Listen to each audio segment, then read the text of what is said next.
Boas tardes.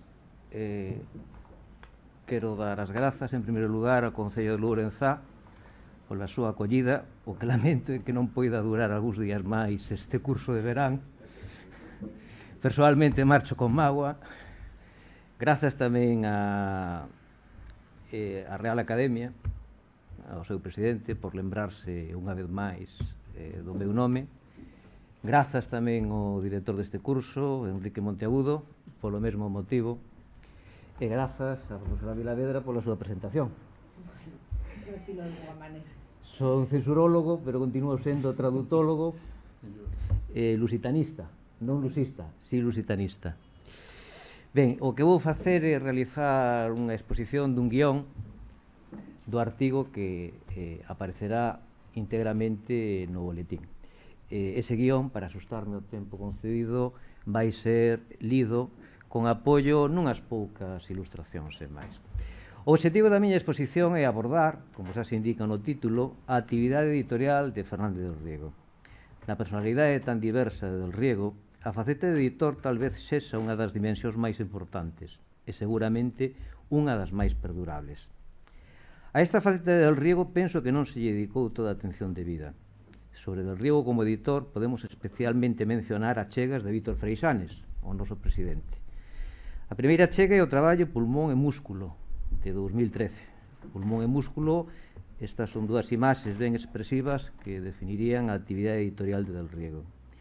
A segunda chega de Víctor Freixanes é o traballo Francisco Fernández del Riego, editor, aínda deste ano. Hai que distinguir, ao meu ver, unha tripla vertente de Del Riego como editor. En primeiro lugar, o seu labor como editor literario, é dicir, preparando e organizando volumes colectivos e individuais. En segundo lugar, o seu labor como promotor editorial, é dicir, alentando a creación de libros que sen a súa intervención nunca chegarían a xestarse. En terceiro lugar, o seu labor como produtor editorial, é dicir, facendo posible libros que sen a súa intervención, en loita moitas veces coa censura franquista, tamén nunca chegarían a sair do prelo. O meu propósito é analizar esta tripla vertente del Riego como editor con algunhas mostras. Como editor literario, primeiro, máis ben por enriba, con dúas mostras: a Escolma de Poesía Galega 4, que acaba de expor moi ben o profesor Nogueira, e a obra completa de Cabanillas. Despois, como promotor editorial, xa non por enriba, senón máis ben en detalle, con 5 mostras: A Luz do Candil, de Fole, Merlín e Familia, de Cunqueiro, Nimbos, de Díaz Castro, Leria, de Risco e Longa Noite de Pedra, de Celso Emilio Ferreiro. E, por último, como productor editorial, con outras 5 mostras: A Esmorga, de Blanco Amor, Escolma Posible, de Castelao, Vento Ferido, de Casares, O Porco de Pé e outras narracións de Risco e Xente ao lonxe, de Blanco Amor. O primeiro labor de Del Riego como editor é, como decía, o de editor literario, preparando e organizando libros colectivos e individuais. Escolma de Poesía Galega 4, os contemporáneos, é a súa contribución máis relevante nesta parcela. Non me vou referir a esta chega porque xa o acaba de facer o meu colega. Outra contribución digna de mención é a obra completa de Cabanillas, un proxecto no que Del Riego, por encarga do Centro Gallego de Buenos Aires, reúne todos os libros do poeta cambadés, así como numerosas poesías esparecidas en xornais e revistas, en colaboración con el mesmo. Hai que apuntar que Del Riego aínda levou a cabo outras antoloxías da poesía galega e algunhas escolmas de texto, por exemplo, de Francisco Añón, de Risco, de Blanco Amor, pero xa de menor envergadura en comparación coa importancia da escolma de poesía galega e a obra completa de Cabanillas. Con respecto ao labor del Riego como promotor editorial, como xa antes adiantei, hai libros que sen a súa intervención non chegarían a xestarse. O primeiro deles, a primeira mostra que eu vou abordar, é A Luz do Candil, contos a carón do lume, de 1953, de Fole. Efectivamente, Del Riego, a finais de 1950, ao pouco de xurdir Galaxia, logo lle pide a Fole algún original. Daquela, Fole está a escribir en castelán os contos que formarían parte de A Luz do Candil, un libro que pensaba titular Junto al Fuego, Cuentos de Invierno. Por influencia del Riego, Fole pasa a facer os contos en galego ao longo de 1951, os cales recibe pouco a pouco ata xaneiro de 1952. Del Riego encárgase de preparar con todos eses contos o mecanoscrito e igualmente de elaborar un vocabulario que aparecerá ao final do volume. Del Riego tamén se ocupa de escribir un limiar para o libro. A luz do candil, que lle debe moito por todo o que se acaba de decir Del Riego, inicia a colección literaria de Galaxia e suporá, como se sabe, un acontecemento no noso xénero narrativo. Merlín e familia de Cunqueiro é outro libro que lle debe non moito, senón moitísimo a Del Riego. Cunqueiro, en persoa, admitiría que Merlín e familia, e cito, é un libro que sen a axuda de Paco Del Riego quizáis non houbese sido escrito. Para confirmar a franqueza deste recoñecemento, é interesante reparar na dedicatoria que Cunqueiro puxo no exemplar de Merlín e familia propiedade Del Riego. Merlín e familia está dedicado a Alberto Casal, mais no exemplar que Cunqueiro lle agasallou a Del Riego está esta dedicatoria que é sorprendente. Nesta dedicatoria, que ocupa 2 follas, Cunqueiro construe unha maravillosa historia sobre os amores primeiros de Del Riego e dona Evelina, súa esposa, dos que fora testemunha. E Cunqueiro remata: poño en Merlín e familia este dato porque o rapaz, é dicir, Del Riego, fíxose amigo de meu e teño falado moi demorado con el de moitas cousas, as máis delas tocantes a pombas do pensamento, memorias do corazón e outras fantasmas. Agora chamanlle do Francisco, pero eu lembrome de cando era soamente Paquiño, un Paquiño moi paqueteiro e os beizos regordos. Unha primeira noticia que temos de Merlín e familia data de 1949, antes de se crear Galaxia, cando Cunqueiro lle traslada Del Riego que ten o libro preparado e que a súa intención é editalo en Buenos Aires. En 1950, Cunqueiro ofrécelle Merlín e familia Del Riego xa para Galaxia e salienta: o Merlín encantaravos, e un mesmo gozo lendo nel. Mais o certo é que nese momento Merlín e familia tópase lonxe de estar finalizado, ata o punto de que 5 anos máis tarde, a comezos de 1955, Del Riego lle ten que extraer a Cunqueiro pouco menos que folla a folla. Grazas á insistencia de Del Riego para que tivese remate, Merlín e familia convértese de contado nun clásico, alén diso con moito éxito, e Cunqueiro, rescatado do seu confinamento en Mondoñedo, transformarase logo nun personaxe omnipresente. Outro libro que está moi en débeda con Del Riego é Nimbos, de Díaz Castro. De feito, no exemplar de Del Riego desta obra consta a seguinte dedicatoria: a Fernando Del Riego, grande escritor e gran promotor da cultura galega, a quen este libro debe en gran parte a súa existencia. A verdade é que Del Riego tivo un papel esencial no proceso de consagración de Díaz Castro no panorama poético galego a través de 2 fitos. En primeiro lugar, coa súa inclusión no volume Escolma de Poesía Galega. E, en segundo lugar, polos azos que Del Riego transmitiu a Díaz Castro para que escribise Nimbos. Hai que ter en conta que ata ese momento, ata a publicación de Nimbos, Díaz Castro era un poeta inédito en forma de libro. En 1956, ao pouco de saír a Escolma de Poesía Galega, Del Riego solicita a Díaz Castro un libro para Galaxia, mas Díaz Castro respóndelle que únicamente ten poemas soltos, que non son suficientes para un volume. Del Riego volve a insistir en 1957 e logo en 1959. Por fin, Díaz Castro anuncia a finais dese ano 1959 que vai remitir un libro, o seu libro, en xaneiro de 1960, aínda que este non chega ata uns meses despois.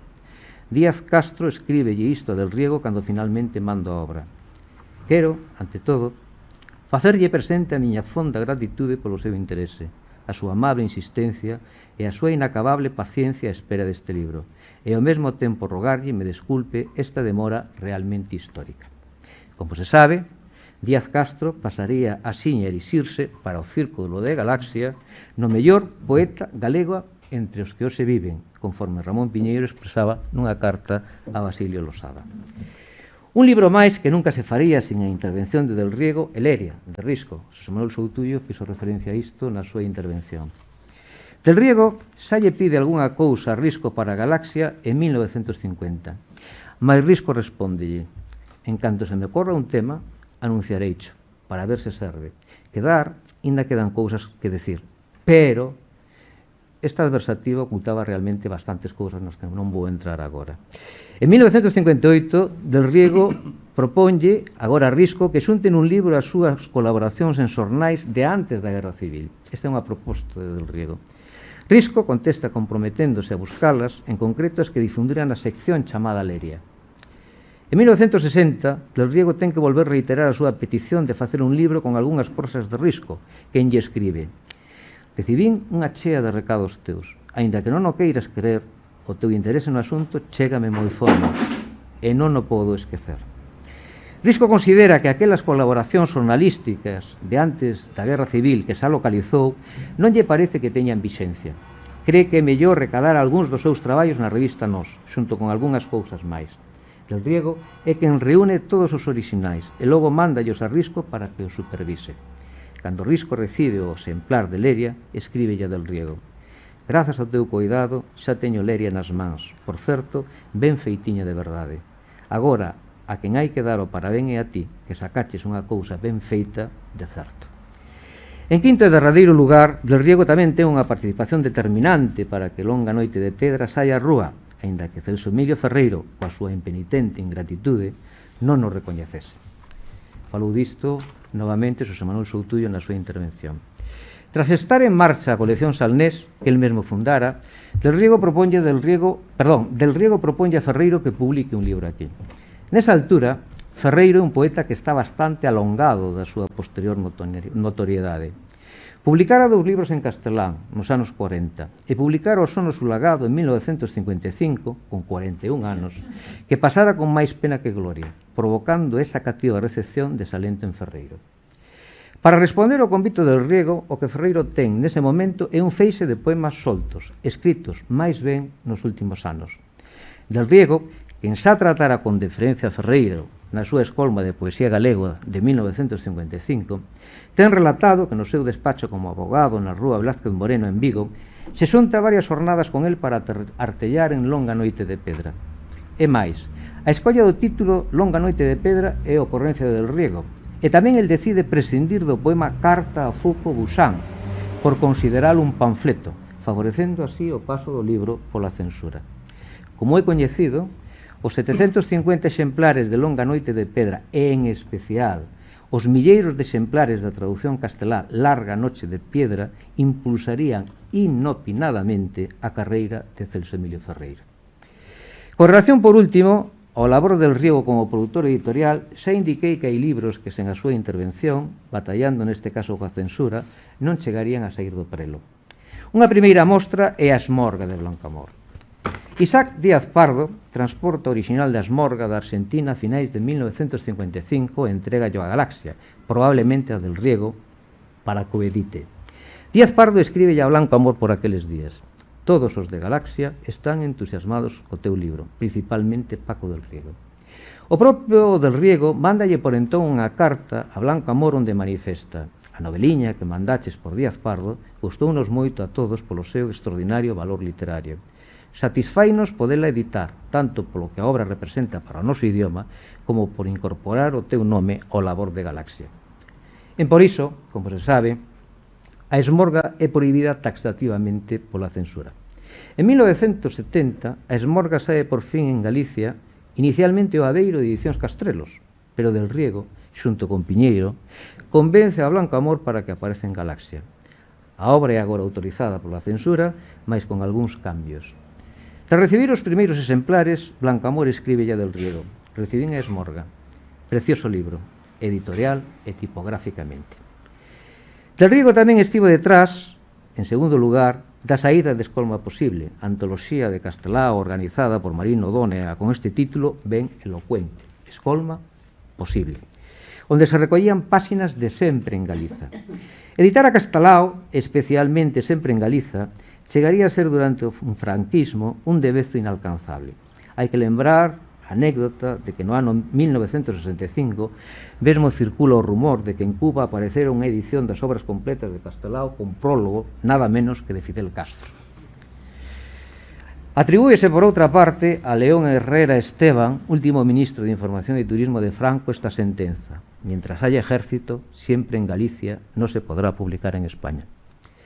Del Riego envíalle a Bencho Sei, en abril de 1964, 2 copias de Escolma Posible para sometelas con maior dilixencia ao control da censura. Pero o informe do censor obriga a eliminar algunhas pasaxes de Escolma Posible, principalmente de Sempre en Galiza. Galaxia, con Del Riego á fronte, decide asumir eses recortes. Ao final, estáse a lograr que sexa esta a única vez que Sempre en Galiza se difunde en Galicia lícitamente. Hai que considerar que a editorial Acal, en 1976, con Franco xa morto, prestarase a autocensurar Sempre en Galiza, isto é, a censurar a propia editorial o libro, non só co obxectivo de difundir a obra, senón tamén polo desexo de ganar cartos en abundancia con ese proxecto. De forma máis altruista, Del Riego explica así nunha recensión o propósito de Galaxia dando o prelo Escolma Posible con páxinas de Sempre en Galiza, aínda que censuradas. Escribía Del Riego: esta Escolma Posible ven lembrar aos seus vellos lectores o que Castelao representa, pero, sobre todo, ven amosar ás novas xeracións o alto valor da súa lección, que lles era case descoñecida. Un libro máis que lle debe gratitude a Del Riego é Vento Ferido, de Casares. Na dedicatoria do exemplar de Del Riego da segunda edición da obra, de 1974, figura isto: para Paco Del Riego. Este libro que tanto lle debe. Sempre, sempre, coa miña amizade. Carlos Casares. Cando se está a preparar a primeira edición de Vento Ferido, Casares confésalle Del Riego o seu temor polo trato que a censura poida dispensar ao conto como a Lobos, onde se fala dun paseo na Guerra Civil. E Casares dille: o que faga vostede, dareino por feito. Del Riego resolve asumir o risco. Vento Ferido non ten ningún problema inicialmente no seu paso pola censura. Pero a denuncia dun militar, precisamente polo conto como a Lobos, o libro Xa na Rúa, fai que se ordene o secuestro de edición. Antes da chegada da policía á sede de Galaxia, e grazas a unha confidencia, Del Riego, afoutamente, dá instruccións para agochar a tiraxe de Vento Ferido nun lugar do local discreto, onde non se atopase. Pasado un tempo, Vento Ferido volve a circular ata esgotarse.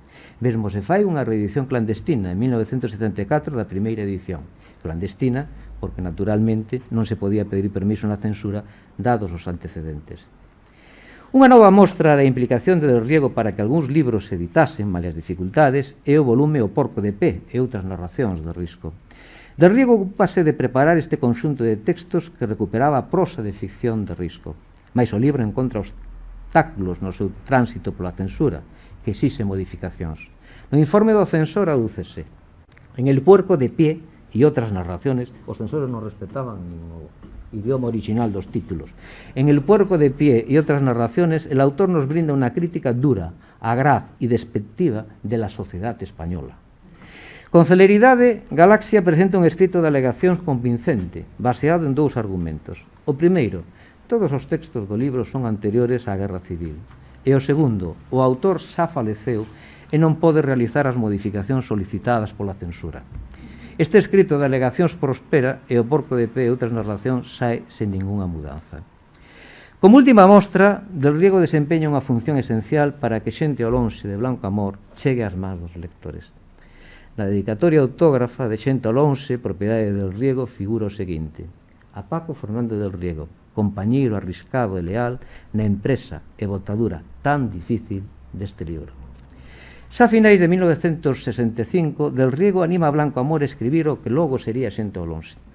A comezos de 1970, ademais, Del Riego esporea a Blanco Amor para que presente Xente ao lonxe o concurso de novela convocado polo Centro Gallego de Buenos Aires. Xente ao lonxe sae mal parada deste concurso, como se sabe, ata o extremo de que Blanco Amor pensa en destruir o original. Del Riego acolle Xente ao lonxe en Galaxia, que manda a novela a censura. Examinada por 3 censores, o Ministerio de Información e Turismo impón a prohibición da novela. Cando Del Riego pon en coñecemento de Blanco Amor a resolución oficial, este refúxiase na retranca e rí. Recibín a túa carta, coa triste e de algún xeito agardada nova. Que se lle vai facer? Non haberá máis remedio que volver para as Américas e facerse Tupamaro. Pero Del Riego salva Xente ao lonxe, propondo a Blanco Amor que reforme a novela.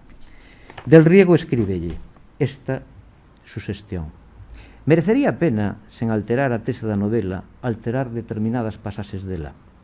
Efectivamente, Blanco Amor reforma Xente ao lonxe e a censura autoriza a publicación.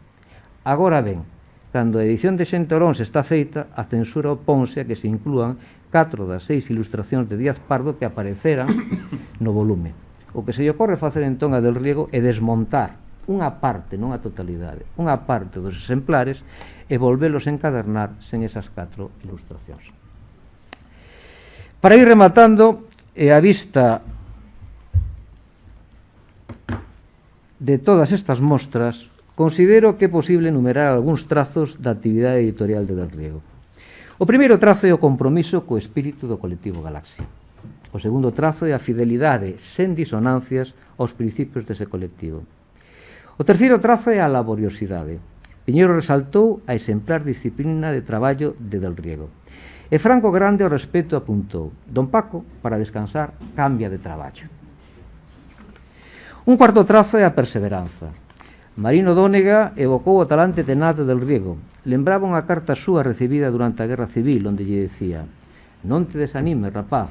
Isto empata co non vos rendades nunca, que lembra tantas veces Víctor Freixanes. Non te desanimes, rapaz, logo virán tempos. Dónega engadía que Del Riego era, e cito, profesor de optimismos e esperanzas. Outro detalle que Cunqueiro, diante de terceiros, acumaba a Del Riego como Paco Breogán.